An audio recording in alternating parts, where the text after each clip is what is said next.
Hey, it's Tony Masserati. Red Sox obviously ended their season a week ago against the New York Yankees, losing in the wild card series 2-1.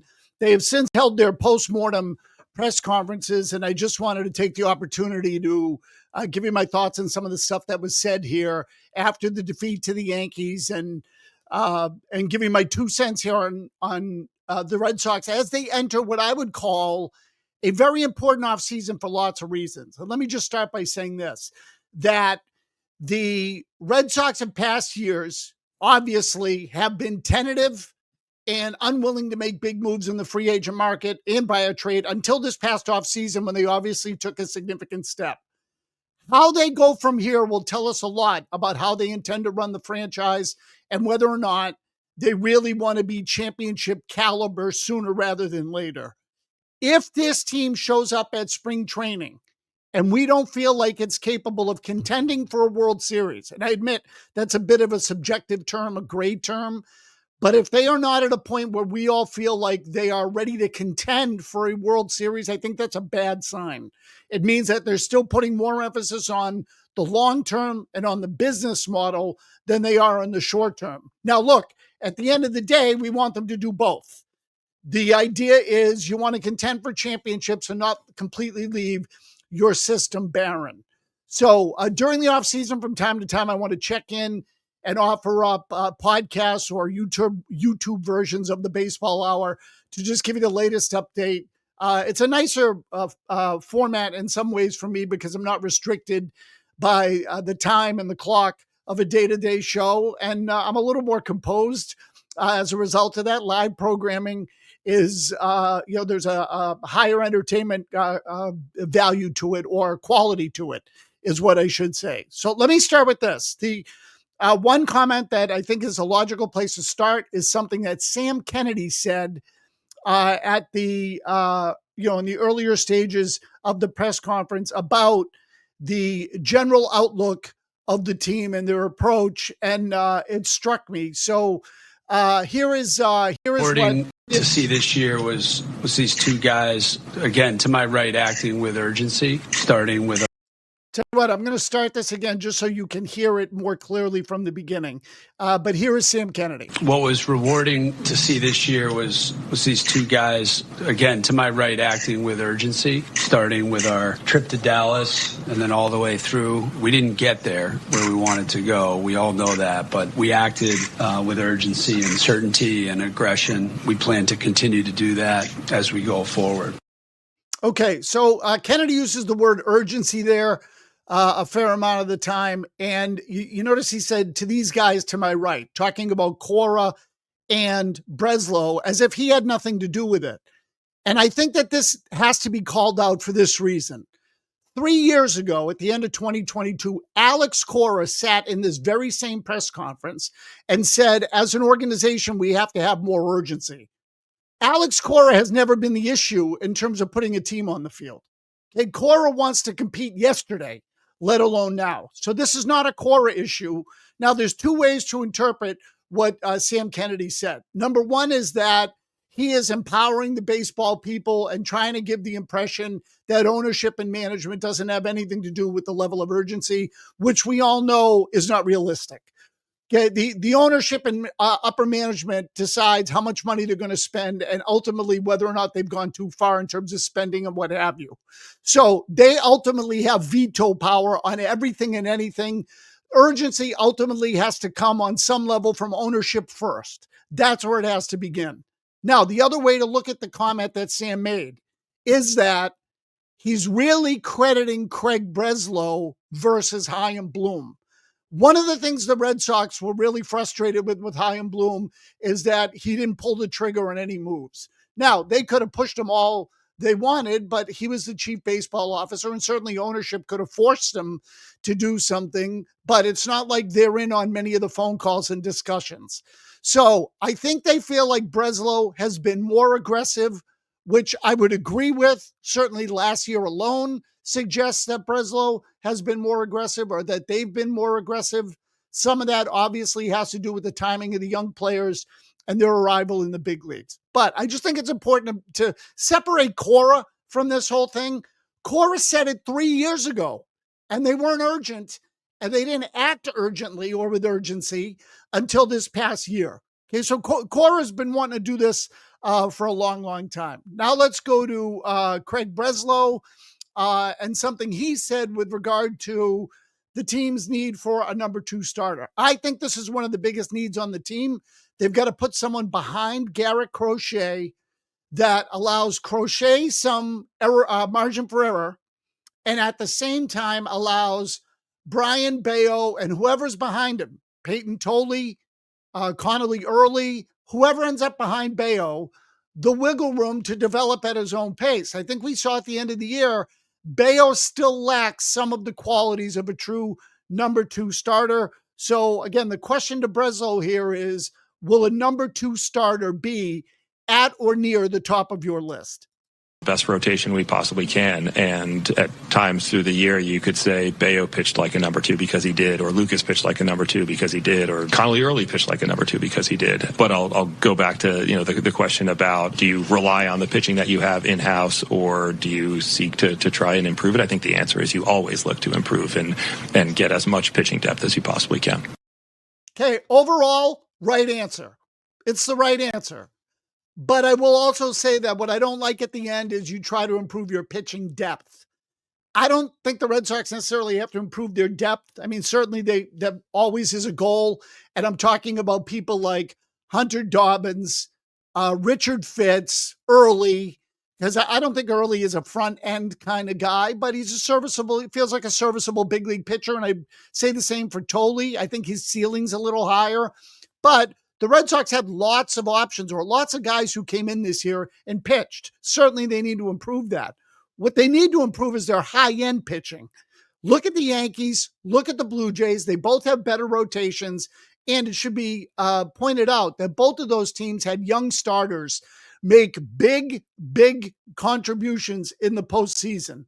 One was Cam Schlittler on the Yankees, who obviously beat the Red Sox. The other was, I'm not going to pronounce his name correctly, Yesavage, or I think it's Yesavage, with Toronto when he beat New York, was absolutely dynamite. 11 strikeouts in, I think it was five innings or 5 1/3. It was 15 or 16 outs, 11 of them by strikeout with a split-fingered pitch that looks otherworldly.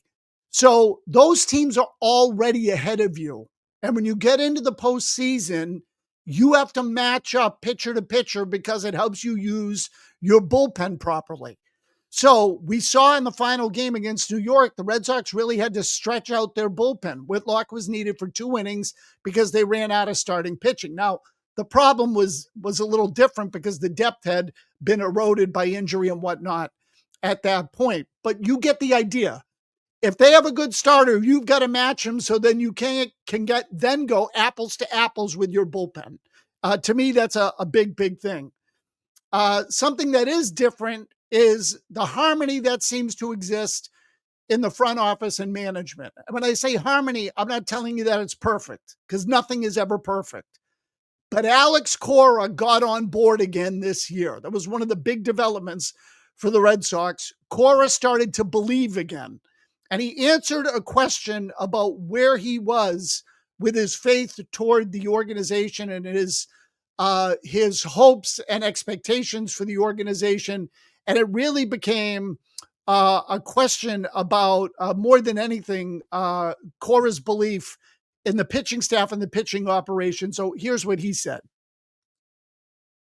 Excites me is the pitching, going into the offseason. And, we had some guys last year that we thought they were going to be better. Tanner, Cutter, they were banged up. But what we have in player development now is real.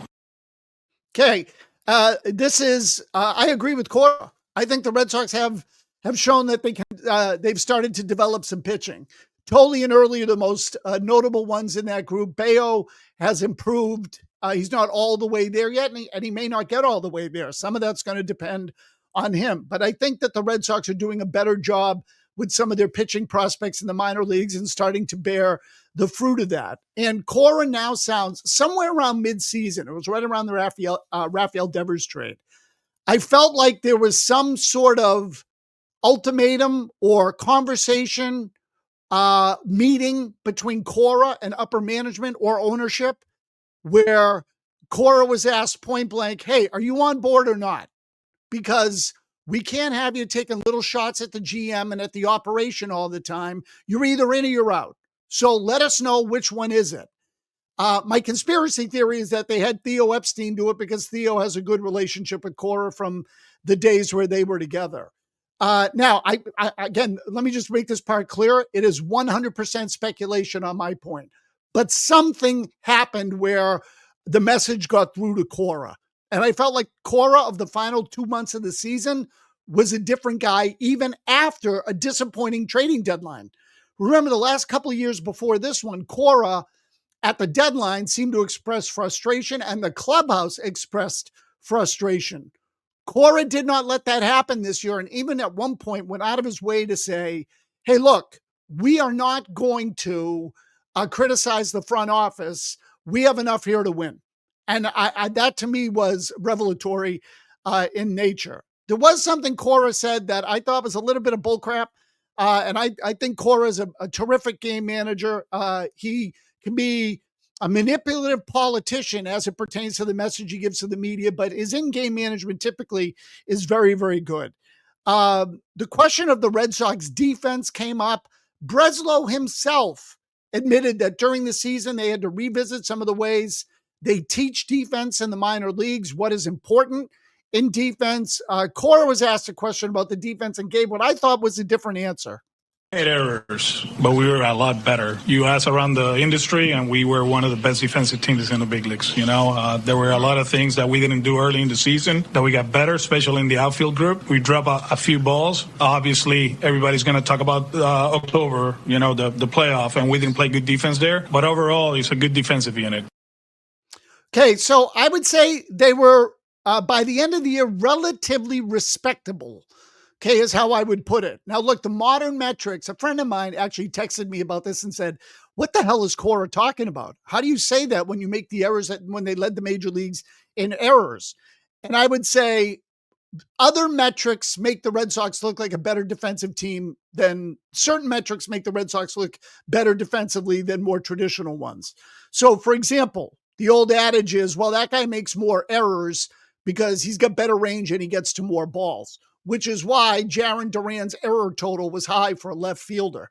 In modern metrics, Jarren Duran graded out well in left field. I think we can all agree Ceddanne Rafaela is an excellent defensive player. Had some mental lapses earlier in the year, but I will say there were decidedly fewer of them as the year went along. Abreu's pretty good, all things considered. Again, some brain locks from time to time. So the defense was better. It's still not great. Okay, and it got better when Devers left too. The defense on the right side was atrocious. And certainly when Christian Campbell went back to the minor leagues, that helped. But Campbell's not going to figure in at second base. And it's important to recognize that the Red Sox really don't have a first baseman or a second baseman who was a regular player. So those are also among the team's biggest needs, which brings me to really just a final point on some things that came out of that press conference the other day. One is Tristan Casas is the Red Sox feel like they're on their final legs with him. Breslow said point blank that, he's had a lot of injuries. We know what the upside is, but they are assuming or conceding nothing to Tristan Casas, and that's good. He needs to earn his way back. The problem with trading him right now is that the Red Sox would be dealing him when his value is low. In the same respect, they don't have a first baseman yet. So let's see what they do there. I think Casas is on the table.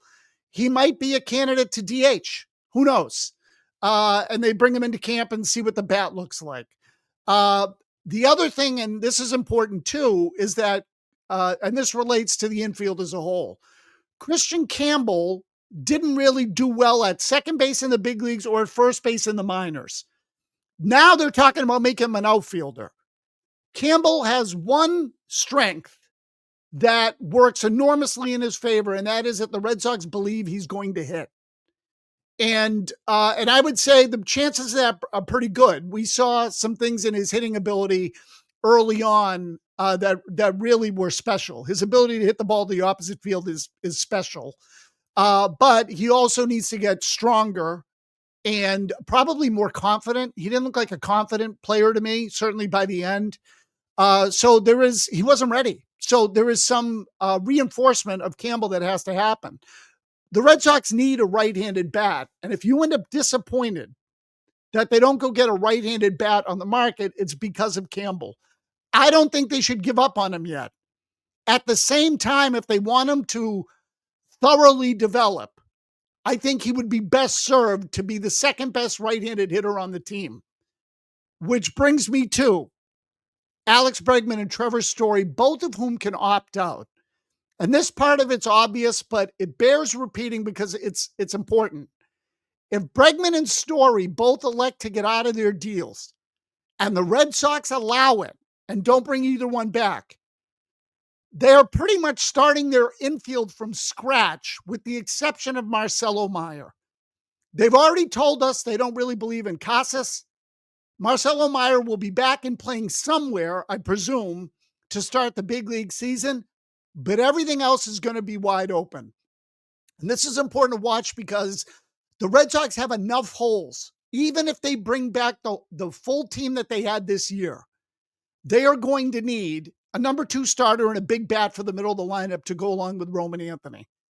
So then you want to say, well, Meyer comes in, Campbell comes in, Abreu gets a little better, their lineup will be good enough. You can believe that if you want. I'm not telling you I believe it. I'm just saying I can see how that could be a philosophy. If they lose those 2 guys on the left side, meaning Story and Bregman, big trouble. They got a lot of work to do, and they have a lot of work to do anyway. So just wanted to cover a lot of that stuff. Thanks to all of you for listening to the Baseball Hour during the course of the year. I'm going to try to do more of these updates as the season goes along because I think the Red Sox have reached a point now again where they're not just an average, and I'll say relative doormat for the better teams in the league. They should be one of the better teams in the American League now for many years going forward.